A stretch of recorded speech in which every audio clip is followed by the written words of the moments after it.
bahwa model yang akan dirancang itu mengintegrasikan 3 aspek, yaitu aspek ekonomi, aspek kesehatan, dan aspek hukum. Penelitian ini menggunakan metode pendekatan mixed method yang meliputi metode kualitatif, ini untuk penyusunan konstruk dan item yang dilakukan melalui FGD. FGD yang sudah kami lakukan dengan OPD terkait ada 4, kemudian juga dengan lurah, camat, serta pekerja perempuan sektor informal yang ada di Kota Magelang. Selanjutnya, konstruk yang telah terbentuk diuji dengan metode pendekatan kuantitatif untuk melihat hubungan antar setiap variabel. Pemilihan sampel ini berdasarkan stratified random sampling. Kemudian, sampel dijadikan sebagai informan yang akan diwawancarai lebih mendalam melalui metode kualitatif.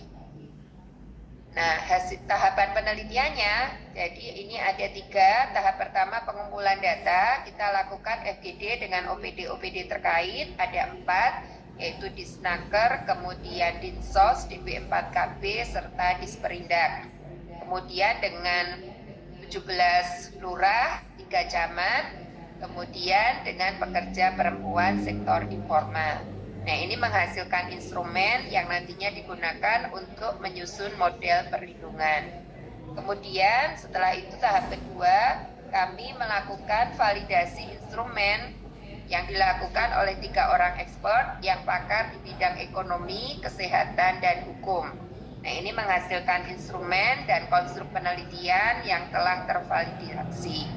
Kemudian yang berikutnya, kami melakukan pilot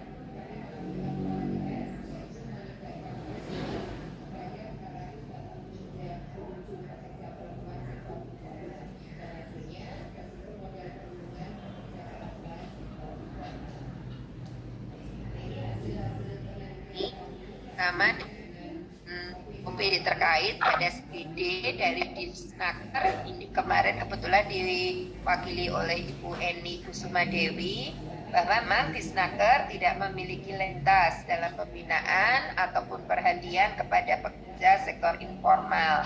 Jadi hanya mengakomodir para pekerja formal. Kemudian karena pekerja sektor informal tidak terikat kontrak kerja tertulis, sehingga hubungan yang terjalin dalam pekerjaan hanya didasarkan pada asas kepercayaan antara majikannya.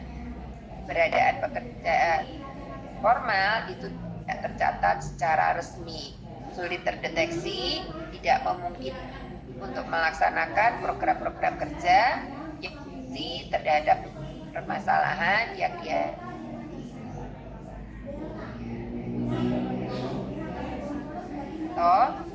menyatakan bahwa memang belum ada definisi yang tepat menjelaskan makna dari pekerja formal, sehingga keberadaannya kurang mendapatkan perhatian dari pemerintah.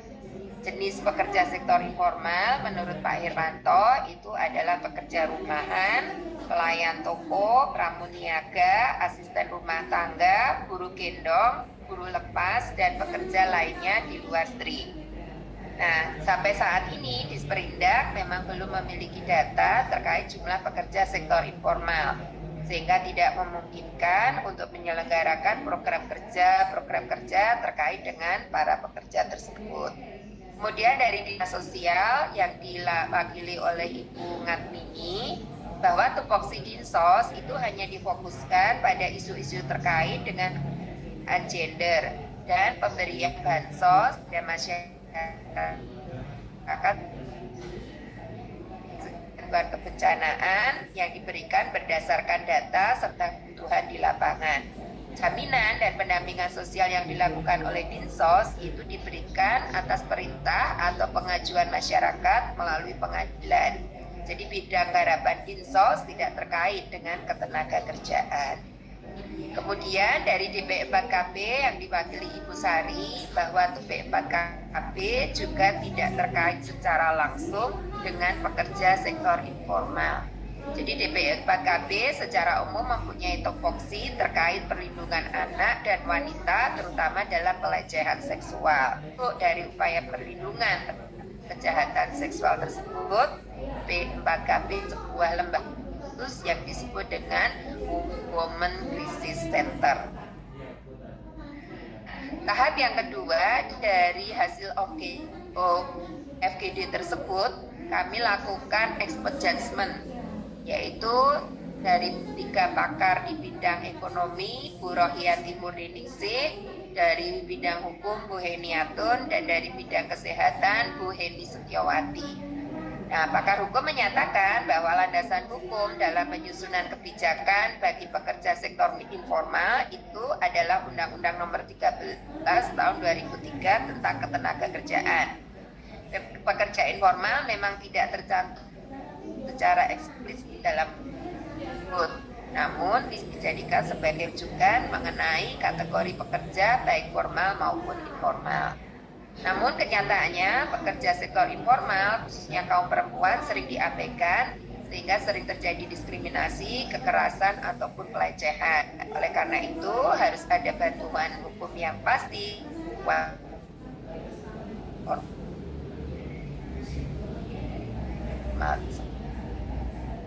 Yang bekerja di sektor informal ini juga menjadi korban struktur ekonomi, akan dikatakan mengalami pengingkaran atau social exclusion, baik dilakukan oleh laki-laki, institusi pendukung maupun peraturan kerja yang tidak jelas, sistem penggajian nasional, tidak ada jaminan sosial dan kesehatan, bahkan keinginan hukum memberikan perlindungan pada mereka.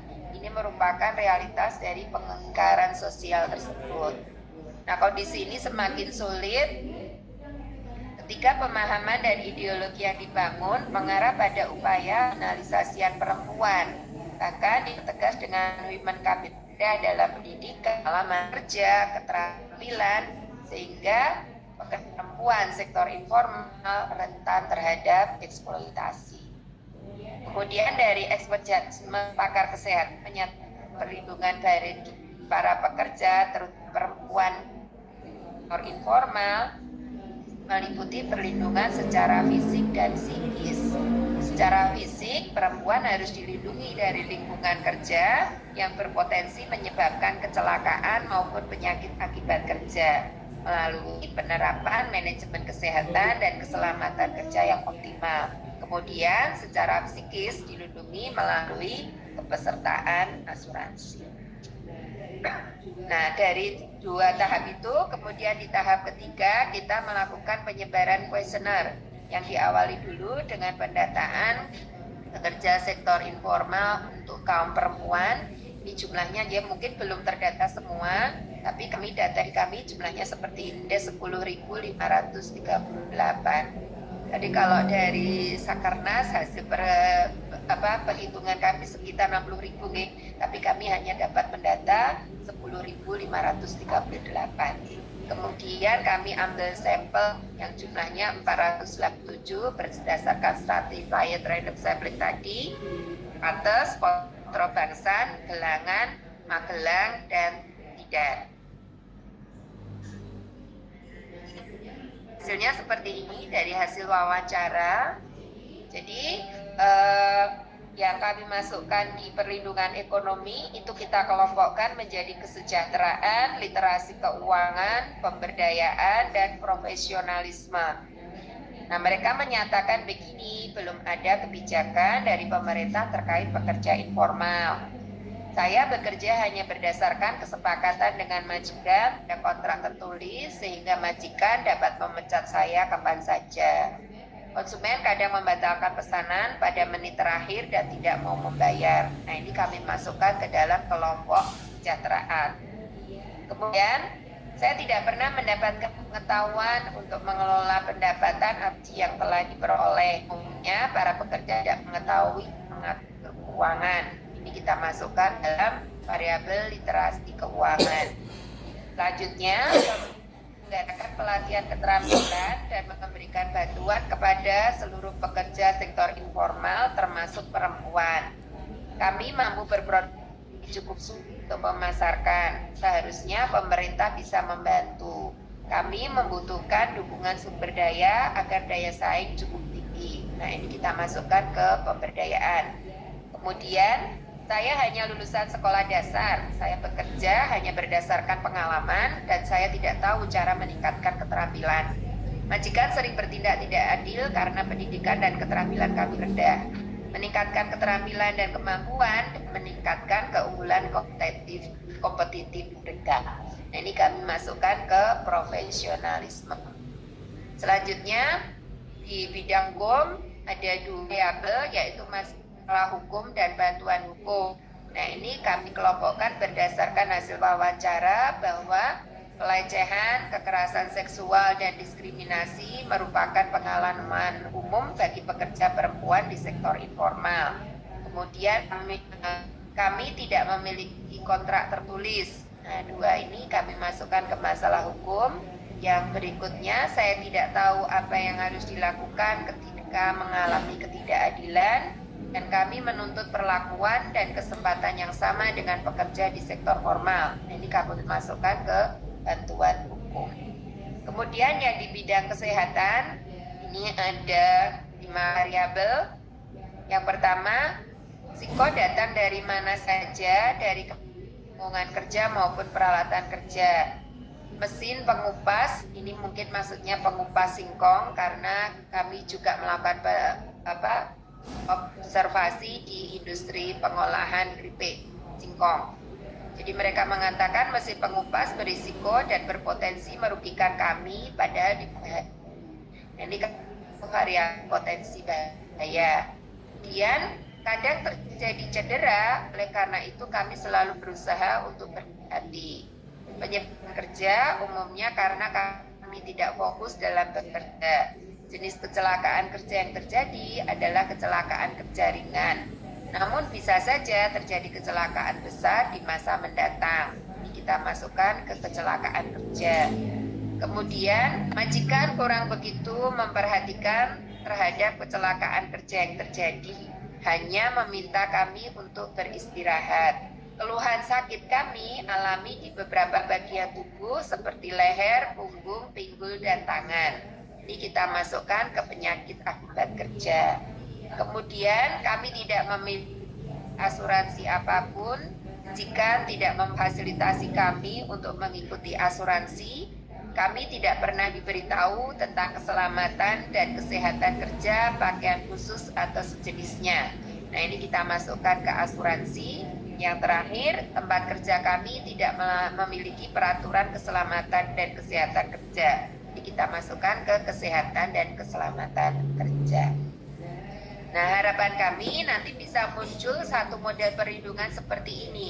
Jadi dari aspek perlindungan ekonomi, kemudian aspek perlindungan hukum, aspek perlindungan terhadap kesehatan dan keselamatan kerja, yang nanti didukung bersama-sama dari pemerintah, akademik, bisnis, media, dan masyarakat, sehingga menghasilkan model perlindungan terutama bagi para perempuan pekerja sektor informal.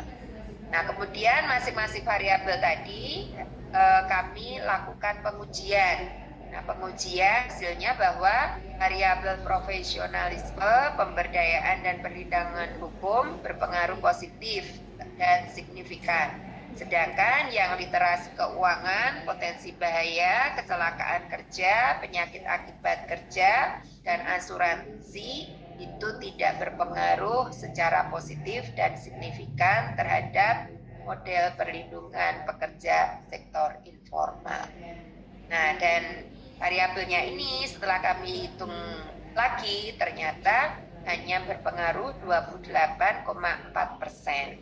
Jadi kesimpulannya di sini bahwa model perlindungan yang kami rancang ini memang belum reliabel untuk diimplementasikan, ya, karena tadi masih ada beberapa variabel yang belum signifikan, belum berpengaruh secara positif, dan pengaruhnya baru sedikit. Selanjutnya, tindak lanjutnya, penelitian ini akan kami lanjutkan kembali, terutama dalam penentuan variabel-variabel penelitian di bidang kesehatan dan keselamatan kerja. Oke, nanti mungkin kami mohon masukan Bapak Ibu sekalian, variabel-variabel apa yang perlu dicantumkan. Karena di kesehatan dan keselamatan kerja ini sudah ditetapkan di dalam Undang-Undang Nomor 13 Tahun 2003. Tetapi ternyata di lapangan hasil wawancara kami dengan mereka ternyata setelah diuji tidak positif dan signifikan. Jadi ini kok Bapak Ibu sementara yang bisa kami sampaikan, dan nanti mohon masukan-masukannya untuk keberlanjutan penelitian ini sehingga tahun ini menghasilkan model perlindungan pekerja perempuan informal yang intensif sehingga kesetaraan dan keadilan gender dapat. Demikian Bapak Ibu sekalian yang bisa kami sampaikan. Saya kembalikan ke Bu Eni. Matur nuwun. Matur nuwun. Luar biasa banget hasil penelitian ini. Memang tadi disampaikan oleh Bu Retno dan tim. Memang kayaknya kok real Bu Retno. Kok di lapangan mau seperti itu. Ini sebenarnya sejalan dengan kalau tadi dengan perlindungan pekerja. Kalau Bu Retno kan khusus yang untuk perempuan ya, juga yang dari Pak Mija itu juga programnya juga arahnya jalannya ke sana Bu Retno. Perlindungan untuk pekerja terutama untuk kesehatan maupun tadi disampaikan ada kesehatan dan ketenaga kerjaan ya, keselamatan kerja itu kan belum ada. Keselamatan kerja dan keselamatan kerja. Kesehatan dan keselamatan kerja. Ini nanti mungkin Pak Mijan bisa langsung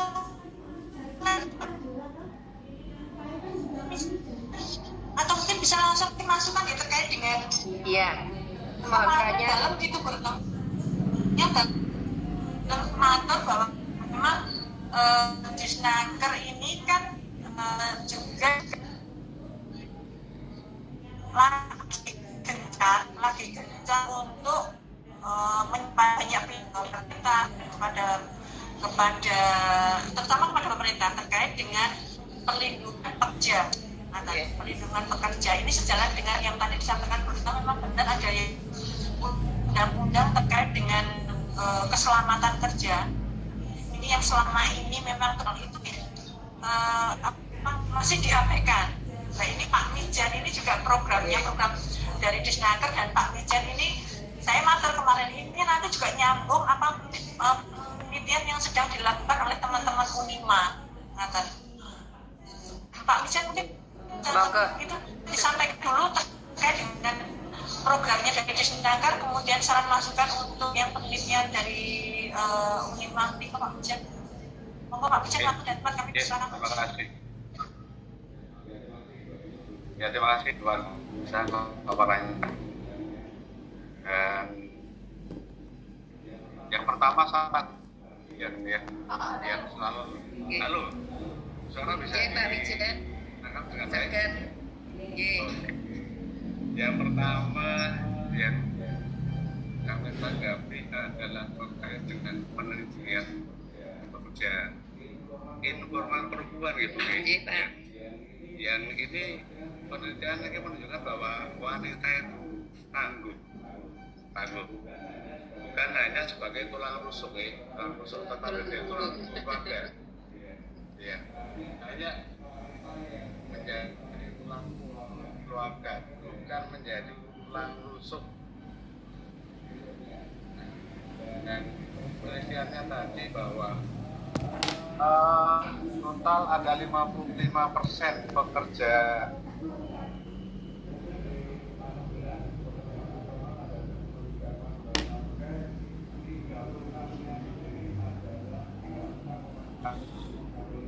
kan ada dan memang selama ini yang menjadi perhatian kami sesuai dengan tugas pokok kami di hubungan beliau itu terkait pekerja formal, pekerja yang jadi perusahaan. Tapi sebenarnya bukan hanya itu, sebenarnya bahwa secara tulis, secara surat di Undang-Undang 13 itu memang tidak menyebutkan secara spesifik pekerja informal. Tetapi yang menjadi tugas itu tidak disebut di Undang-Undang 13 tahun 2003 tentang tenaga kerjaan itu bahwa pekerja buruh adalah seorang yang bekerja dengan menerima upah atau bentuk lain. Jadi setiap orang yang bekerja menerima imbalan dalam bentuk uang atau lain.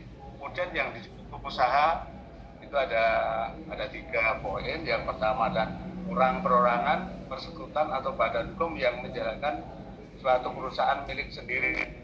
Kemudian yang kedua, orang perorangan, persekutuan atau badan hukum yang secara berdiri sendiri menjalankan perusahaan bukan miliknya sendiri. Yang ketiga adalah orang perorangan, persekutuan berada di Indonesia mewakili perusahaan bagaimana dibentuk dalam huruf A dan B dan berkedudukan di luar wilayah Indonesia.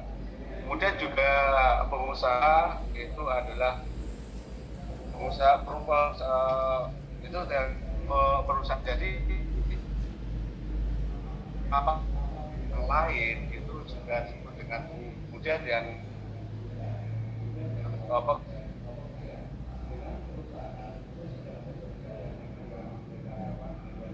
atau bentuk lain itu apabila terjadi suatu perselisihan permasalahan itu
tahun 2021 tentang upah juga disebutkan bahwa untuk upah ilmu formal itu kesepakatan antara pemberi kerja dan balik pengusaha dan pekerja untuk upahnya.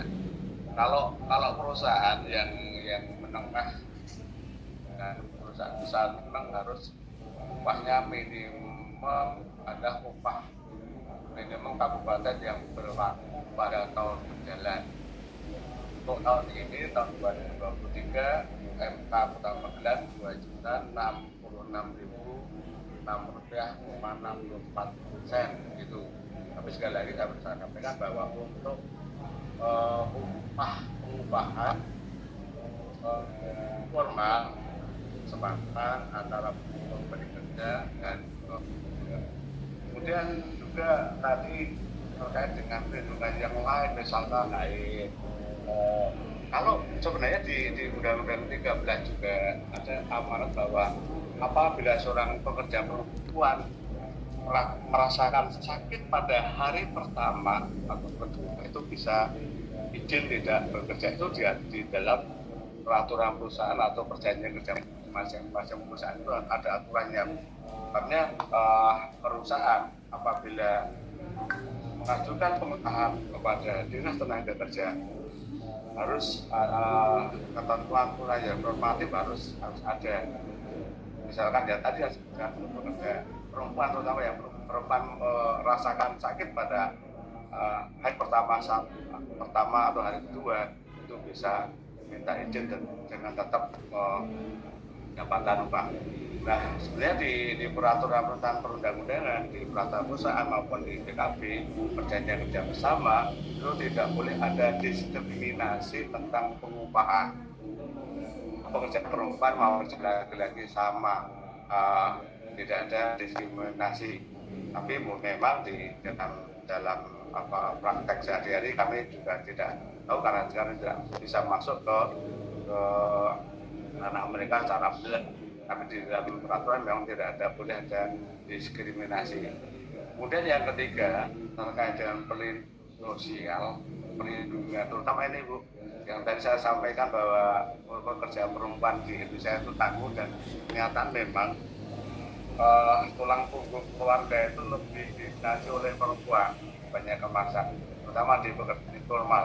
Banyak pekerja itu memang kenyataan di lapangan ya, tenaga perempuan gendong dan penjual gorengan dan pekerja-pekerja yang lain itu tidak berubah. Mereka tidak ada perlindungan sosial, terutama tadi ada perlindungan tentang kesehatannya, risiko kecelakaan kerja pada waktu dia bekerja, risikonya bahwa seorang keluarga di dalam keluarga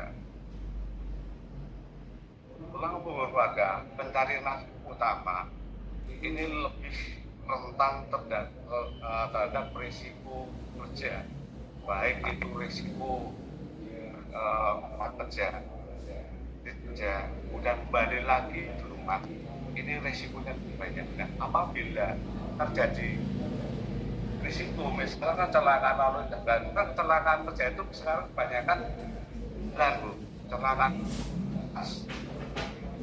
ya insya Allah jarang terjadi, walaupun itu ya juga ada. Tapi untuk data dari BPJS Ketenagakerjaan, risiko kecelakaan kerja itu tidak mau dari rumah berangkat kemudian pulang lagi sampai banyak risikonya ada.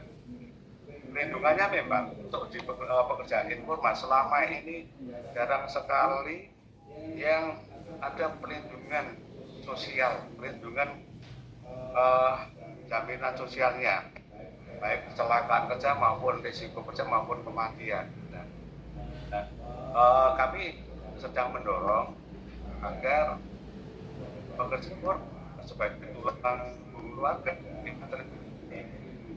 kesehatannya maupun risiko kerja, karena kalau tulang punggung keluarga itu mengalami kecelakaan ya ini perekonomian di keluarga itu luar biasa beratnya, tidak bisa bekerja, tidak bisa yang mencari. Nah, ini perlu kami melihat di negara kita sudah ada undang-undang tentang Sistem Jaminan Sosial Nasional nomor 47. Kemudian ada Undang-Undang 24 tahun 2011 tentang BPJS, Badan Penyelenggara Jaminan Sosial, BPJS, Badan Jaminan Sosial, Badan Penyelenggara Jaminan Sosial, BPJS. Bahwa kita tahu BPJS ada dua macam, BPJS Tenaga maupun BPJS Kesehatan, di mana pada saat ini masyarakat lebih familiar, lebih mengenal tentang BPJS Kesehatan.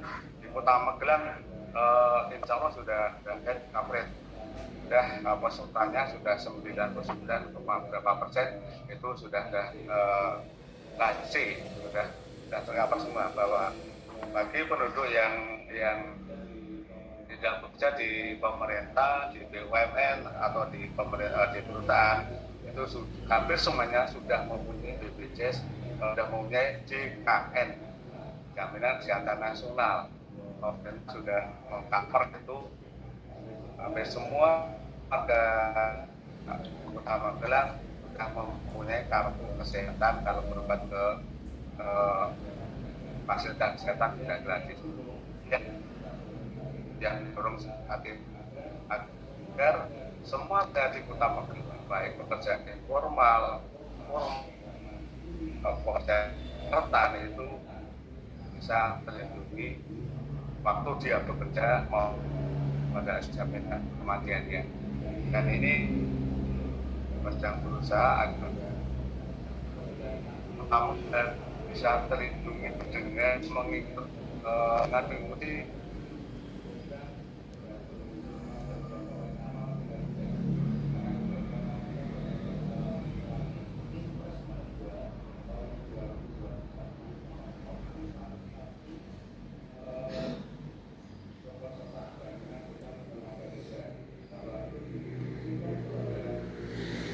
dua dan juga pada pada wali kota dan yang ada di itu bisa terlindungi semuanya dengan mengikuti JS ketenagakerjaan. Utama adalah untuk risiko kecelakaan kerja